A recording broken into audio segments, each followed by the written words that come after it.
மாவட்ட காங்கிரஸ் தலைவர் ஜெயக்குமார் மரணம் தொடர்பாக அவருடைய உடற்கூறாய்வு முடிவுகளின் அடிப்படையில் அவர் பல மணி நேரம் துன்புறுத்தப்பட்டிருக்க வாய்ப்பிருப்பதாக புதிய தகவல் கிடைத்திருக்கிறது. இதனால் இது சார்ந்த பல்வேறு கேள்விகள் இதில் எழுகின்றன. இது குறித்த நேரலை விவரங்களை வழங்குவதற்காக நம்முடைய செய்தியாளர் சிவமணி இணைப்பில் இருக்கிறார். அவரோடு பேசலாம். சிவமணி, இப்போ இந்த உடற்கூறாய்வு அந்த ஆய்வறிக்கையின் மூலமாக என்னென்ன புதிய தகவல்கள் கிடைத்திருக்கின்றன, எந்த அடிப்படையில் அவர் பல மணி நேரம் துன்புறுத்தப்பட்டிருக்க வாய்ப்பு இருக்கிறது என்று சொல்லப்படுகிறது?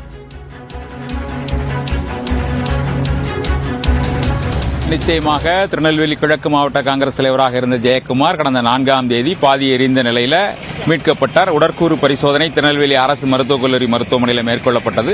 தொடர்ந்து எக்ஸ்பர்ட் ஒப்பீனியனுக்காக இந்த ஆய்வறிக்கை சென்னைக்கு அனுப்பப்பட்டது. திருநெல்வேலியில மருத்துவர்கள் செய்த அந்த ஆய்வறிக்கையினுடைய அந்த தகவல்களை சென்னையில் இருக்கக்கூடிய உயர் மருத்துவர்களும் அதை உறுதி செய்துள்ளதாக தகவல்கள் வெளியாகி இருக்கிறது. அந்த அடிப்படையில் பார்த்தோம் அப்படின்னா, ஏற்கனவே அவர் உடல் முழுவதும், அதாவது கழுத்திலிருந்து கால் வரை கம்பியால் சுற்றப்பட்டிருக்கிறார். அந்த கம்பி அங்கே இருக்கக்கூடிய தோட்டத்திலேயே எடுக்கப்பட்டதாக இருக்கிறது. அந்த கை கால்களும் கட்டப்பட்டிருக்கிறது. வயிற்றில் ஒரு இரும்பு தகடு மற்றும் அதோடு கடப்பாக்கல் போன்ற ஒரு கல் கட்டப்பட்டிருக்கிறது. அந்த அடிப்படையில் அவர் உடல் முழுவதும், அதாவது எரியாத பாகங்கள்ல இருக்கக்கூடிய அந்த தோள்கள்ல அந்த பல்வேறு அவர்களை அடித்து துன்புறுத்தப்பட்டதற்கான காயங்கள் இருப்பது தெரிய வந்திருக்கிறது. உடல் முழுவதும் 50க்கும் மேற்பட்ட இடங்கள்ல காயங்கள் இருப்பது அப்படிங்கிறது கண்டுபிடிக்கப்பட்டிருக்கிறது உடற்கூறு ஆய்வில். அந்த அடிப்படையில் அவர் பல மணி நேரம் அடித்து துன்புறுத்தப்பட்டதன் காரணமாகவே இது போன்ற அந்த காயங்கள் ஏற்பட்டிருக்க கூடும் அப்படிங்கிறது அந்த ஆய்வறிக்கையின் தகவல்களாக இருக்கிறது. அதோடு மட்டுமல்லாம அவர் உயிரிழந்து உடல் முழுவதுமாக கம்பியால் சுற்றப்பட்டு வயிற்றில் அந்த கல் இரும்பு தகடுகள் கட்டப்பட்ட நிலையில அவரை அருகில் இருக்கக்கூடிய நீர்நிலைகளில் அவரை கொண்டு போடுவதற்கான நடவடிக்கைகளில் ஈடுபட்டதாகவும் தகவல்கள், காவல்துறையினுடைய தடய அறிவியல் தகவல்கள் கூறுகின்றது.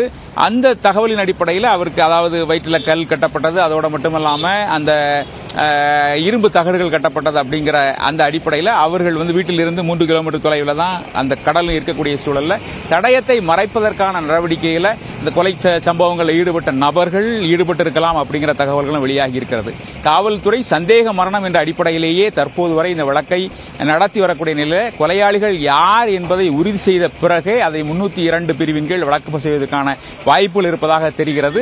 ஆனாலும் 10 தனிப்படைகள் அமைத்து ஒரு வாரத்திற்கு மேலாக தேடுதல் பணி ஈடுபட்டாலும் கூட அவர்களுக்கு குறிப்பிடத்தக்க தடயம், அதாவது குற்றவாளிகள் இந்த சம்பவத்தில் ஈடுபட்ட நபர்கள் யார் என்பது குறித்து முழுமையான தகவல்கள், உறுதியான தகவல்கள் கிடைக்காத நிலையில தொடர்ந்து அவர்கள் தேடுதல் வேட்டையில் ஈடுபட்டிருக்கிறாங்க. ஆனால் உடற்கூறு பரிசோதனை ஆய்வு முடிவுகள் அது இந்த சம்பவம் கொலை என்பதை உறுதி செய்ததோடு உடல் முழுவதுமாக பல்வேறு காயங்கள் இருப்பதால அவர் பல மணி நேரம் சித்திரவதை செய்யப்பட்டு உடல் கொலை செய்யப்பட்டிருக்கிறார் அப்படிங்கிற தகவல்களும், அதோடு மட்டுமில்லாம தொடர்ந்து அதற்கு பிறகாக 3 முதல் 4 மணி நேரத்திற்கு பிறகே உடல் எரியூட்டப்பட்டிருப்பதற்கான வாய்ப்புகள் இருப்பதாகவும் அந்த தகவல்கள் தெரிவிக்கிறது. அந்த அடிப்படையிலும் காவல்துறையினர் தொடர்ந்து அந்த பல்வேறு தடயங்களை சேகரிக்கும் பணி, பல்வேறு நபர்கள விசாரணை அப்படிங்கறது நடத்திட்டு இருக்காங்க. சுமார் 40க்கும் மேற்பட்ட நபர்கள விசாரணை நடத்தியும் கூட காவல்துறைக்கு உறுதியான தகவல்கள் கிடைக்கப்பெறவில்லை. தொடர்ந்து விசாரணையானது நடைபெற்று வருகிறது. அபிநயா, ஜெயக்குமாருடைய மரணம் சார்ந்து பல புதிய தகவல்கள் ஒவ்வொரு நாளும் வெளிவந்து கொண்டிருக்கின்றன. இது குறித்த நேரலை விவரங்களுக்கு நன்றி சிவமணி.